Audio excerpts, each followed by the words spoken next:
Hey guys, and welcome back. The skill to identify the right supply and demand areas to trade is one of the most basic yet important techniques in smart money concepts. After numerous trades and backtesting on multiple pairs, we realized that supply and demand areas operate more effectively when they are accompanied by specific conditions. These conditions serve as critical filters, enhancing the accuracy and reliability of our trading decisions. So, in this video, we are going to show you the rules we use to identify high-probability supply and demand zones that are respected in the market. Additionally, we'll demonstrate our technique for marking them on the chart, alongside the psychology behind these concepts and multiple chart examples. So guys, if that's something you're interested in, as always, hit the like button to show your support, and subscribe to what do we call the supply and demand zone in smart money concepts. Supply and demand areas form on the chart when the smart money enters the market, causing significant price movement. It is a zone where the price has rapidly pushed away from, so lots of orders have been placed there. But not every significant price reaction considers a key supply and demand zone. We have multiple rules for identifying a key zone. Number 1, it must create imbalance. Number 2, it must break a structural level. And finally, it has to create or collect liquidity. So basically, we have 3 major criteria for a supply and demand zone. The areas that fulfill these criteria are considered key supply and demand zones. The rest are considered internal structure and minor levels. Imbalance, inefficiency, and fair value gaps are highly similar concepts. When smart money enters the market, it creates imbalance between the buyers and sellers, causing significant price movements with gaps between the wicks. Now, in this case, the price is buy-side inefficient, and we have fair value gaps between the wicks. The fair value gap is a 3-candlestick pattern where the wicks do not meet. Now here you can see examples of efficient and inefficient prices. As you can see in the second one, the wicks meet in the middle, so we do not have fair value gaps and inefficiency. Now how can we use this to our advantage? When the price moves significantly and leaves fair value gaps behind, the price usually returns to these areas to fill the gap and restore balance. Combining this with the supply and demand concept allows us to identify potential trading opportunities. Here in this example, the price is moving in an uptrend. In this area, the price has created fair value gaps, indicating buy-side imbalance and sell-side inefficiency. Below the imbalance, we can find the demand zone, as this demand zone has contributed to the imbalance. Let's imagine if the price created another pullback, and we have another demand zone. The key difference is that the second demand zone has no imbalance. Therefore, there's a greater chance for the price to make a deep retracement to the demand zone that created the initial imbalance. This is because the inefficiency will act as a magnet for the price to come and fill this gap. So, witnessing this scenario on the chart, we will aim for the demand or supply zone that created the imbalance. This zone has a greater chance to reverse the price compared to zones associated with efficient movements.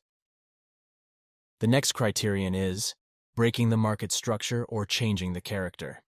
A supply and demand zone is only valid if it breaks the structure or an opposite side zone. Let's imagine we have 1, 2, and 3 consecutive moves that break above the previous market structure with imbalance. Therefore, we have a valid demand area. Once again, we have a break of structure with imbalance, creating another demand zone. Now, if the price returns and revisits this area, it could present a good opportunity to go long. However, if the price manages to break the demand level to the downside, it indicates a change of character, showing bearish momentum.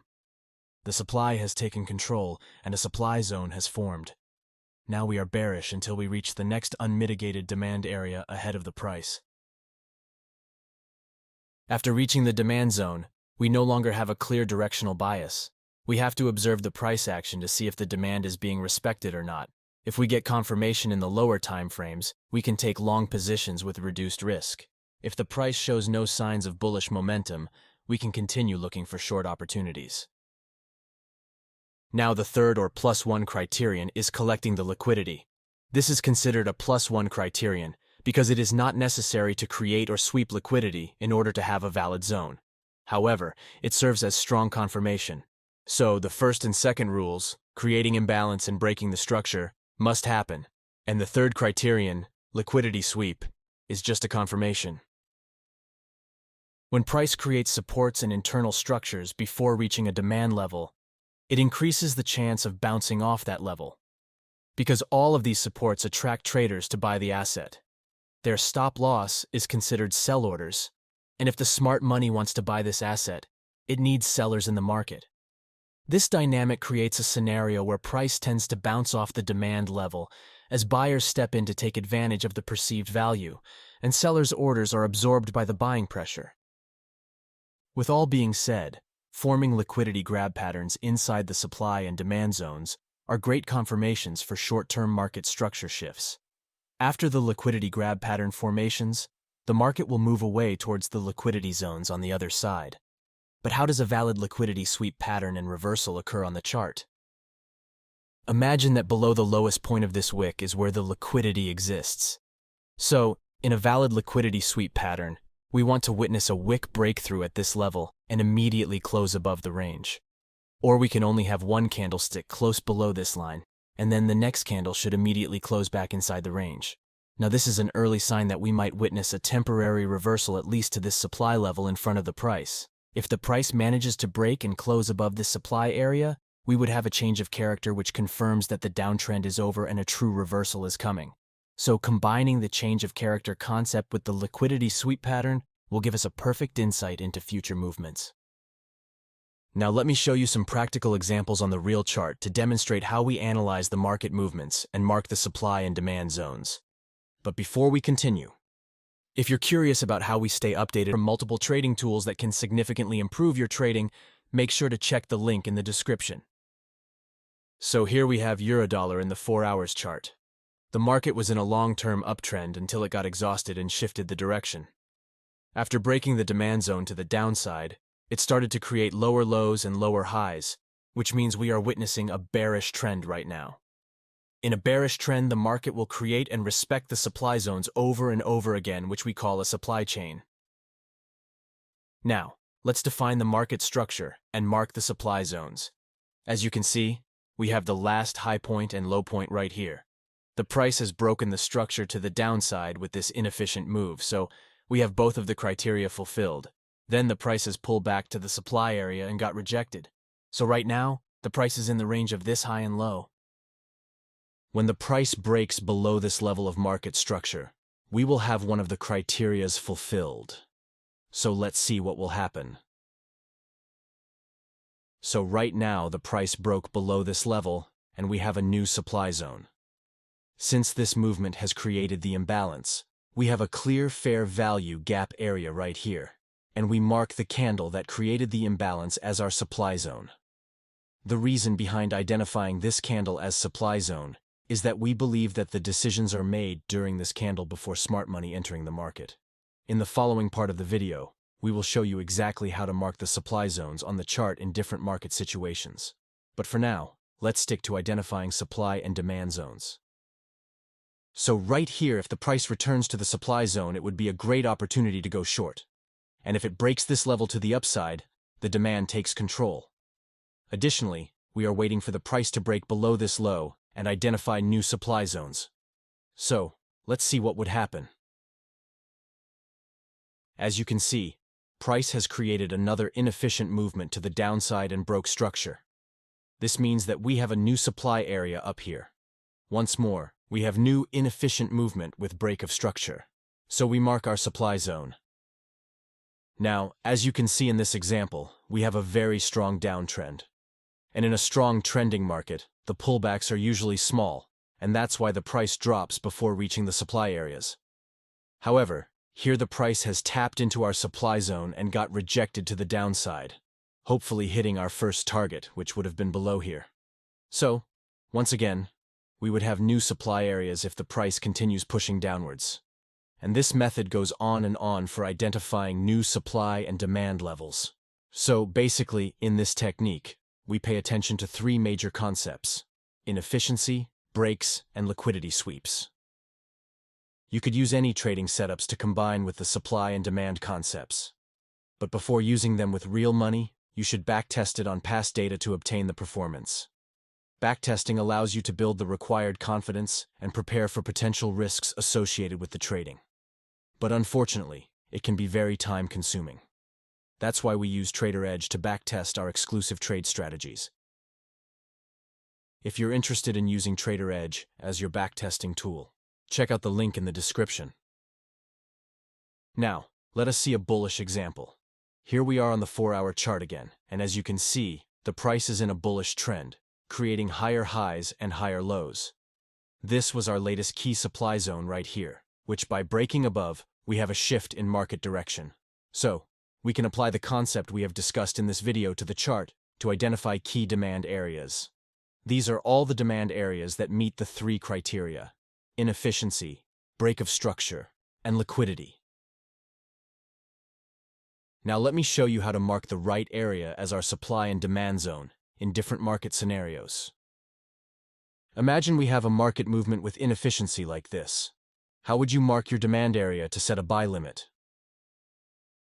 As we mentioned earlier, the last recent candle before the inefficiency is considered our demand zone because we believe that decisions are made during this candle before smart money enters the market. If the price returns to this area, it might reject the price and provide us with a trading opportunity. However, it is not a law that the price must return and get rejected from this exact box we have drawn. In a strongly trending market, price often forms small pullbacks that do not reach the marked supply and demand area, which can lead to many missing trades. On the contrary, in markets with deep retracements, price might penetrate below our zone and then decide to push higher. So here the question is how to mark our demand area to have a high probability trade, avoid getting stopped, and missing the trade. One of the main factors to consider here is what our risk-to-reward ratio is in this trade. If we have a considerable space before reaching our first target, which is above here, maybe we can extend our demand zone because we will never know when the price might reverse. If we also add the candle to our demand area, we would still have a good risk-to-reward ratio in this trade, and our stop will be safe below this swing low. Additionally, we can add the latest bearish candles to our zone, which makes our demand area larger. This will reduce our risk-to-reward ratio. However, the solution for that is to zoom into the lower time frames when the price reaches our zone and enter at a better price when we get the confirmation. It's impossible to define rules for every scenario that might happen, but the important point here is that you need to consider 3 key factors when marking your supply and demand area: risk-to-reward ratio, stop-loss placement, and retracement levels. Now let's talk about the wick zones. Here, we have a bullish movement with inefficiency and break of structure. We can see that this is the latest candle that has created the imbalance. So by default definition, this is going to be our demand area.